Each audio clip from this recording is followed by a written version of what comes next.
Okay, so in part A we found the first derivative of the function y equals x squared e to the x, or the curve y equals x squared e to the x, and we found the coordinates of the turning point C. So now it wants us to find the second derivative and determine the nature of each turning point. So first things first, let's find the second derivative.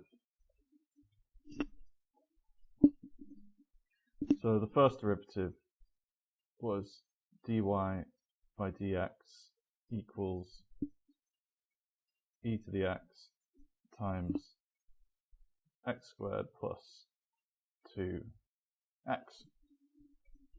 So the second derivative is going to be, using the product rule again, e to the x times all this plus e to the x times 2x plus 2. So if I just expand these out, this is going to equal e to the x times x squared plus e to the x 2x plus e to the x 2x plus e to the x times 2. So let's factor out e to the x again. So this is just going to be equal e to the x times x squared. 2x plus 2x is 4x plus 4x plus 2. And that's the second derivative. So now we need to find out whether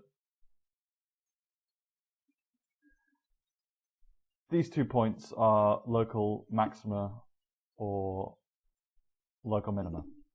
So if we just plug in x equals 0 into the second derivative,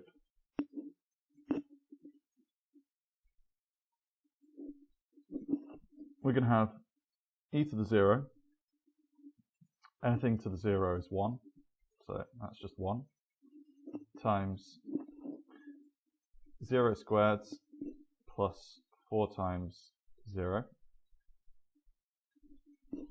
plus 2, which just equals 2. 2 is greater than 0, and therefore we have a local minimum.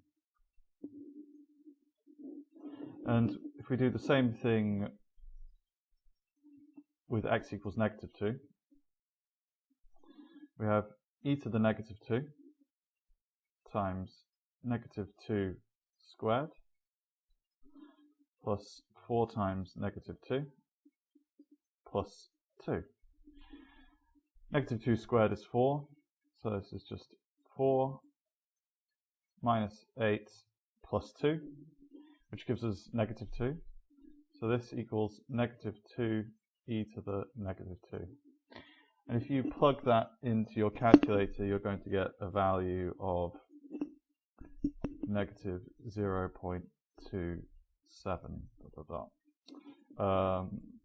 which is less than 0, and therefore we have a local maximum. So why do we have a local maximum when the second derivative is greater than 0 or positive, and a local minimum when the second derivative is positive, and a local maximum when the second derivative is negative?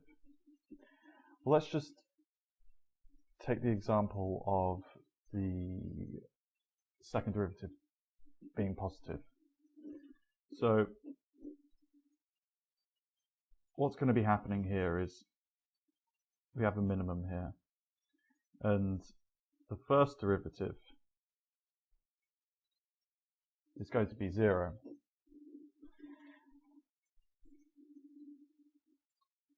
As you approach this point, you can see that the tangents are going from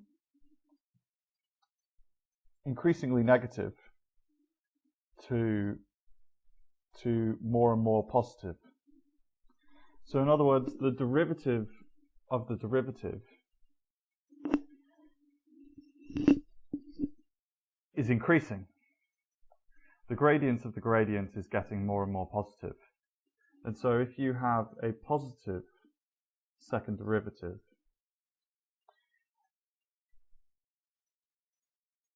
at a turning point, then you'll have a local minimum. And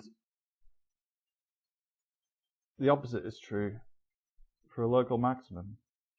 So you can see the derivative here is 0. And you have a series of tangents that are getting less and less positive as you approach that local that turning point. And so the derivative of the derivative is going to be negative as you approach a local maximum.